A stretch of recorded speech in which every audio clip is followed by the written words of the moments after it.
মা আসিয়া যখন বাসর ঘরে যাবে তার একদিন আগে আমার আল্লাহ আসিয়াকে স্বপ্নে দেখাইতেছে, আসিয়া আসিয়া রে,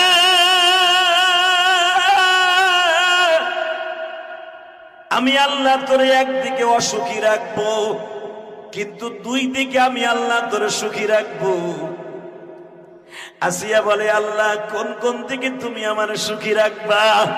এ আসিয়া, এই বদমাশ ফিরাউন একদিন আসবে, হাজার হাজার বাচ্চাগুলো হত্যা করবে, একটা মাত্র বাচ্চাকে আমি আল্লাহ বাঁচায় রাখবে। ইউহয়ী ওয়া ইউমীত ওয়া হুয়া আলা কুল্লি শাইইন কাদির। الذي خلق الموت والحياة ليبلوكم أيكم أحسن عملا। হাসিয়ারে, দুনিয়ায় ভালো কাজ করার জন্য আমি কিছু ভালো ভালো মানুষ দুনিয়ায় বাঁচায় রাখবো।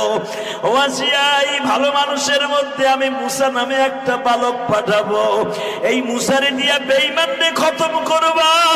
আসিয়া ওই মুসাকে মারার জন্য বেঈমান হাজার হাজার গুন্ডা বাহিনী লাগায় দিবে, গোয়েন্দা বিভাগ থাকবে, ডিজিএফআই থাকবে, বড় বড়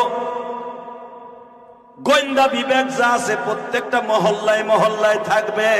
আমি মালিক দেখায় দিব, সব শক্তি তার শেষ হবে। যেখানে তার শক্তি শেষ হবে, আমি আল্লাহর শক্তি ওখান থেকে শুরু হবে। কারণ আন্নাল কুওয়াতা লিল্লাহি জামিআ, আমি হলাম সর্বময় ক্ষমতার মালিক।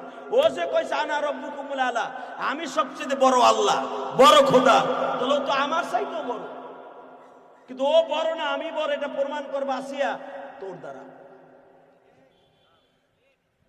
আসিয়ার বুঝতে পারেন স্বপ্নে আল্লাহ কি কয়। একটু পরে আসিয়া বুঝতে পারলেন, উনি স্বপ্নের ভিতরে জিজ্ঞেস করলেন, আল্লাহ তাহলে আমারে দুইটা জিনিস কি দিবা? একটা জিনিসের বিনিময়ে একটা ত্যাগ স্বীকার করলে দুইটা পুরস্কার দিবা, কি দিবা? আল্লাহ বলেন, এক নম্বরে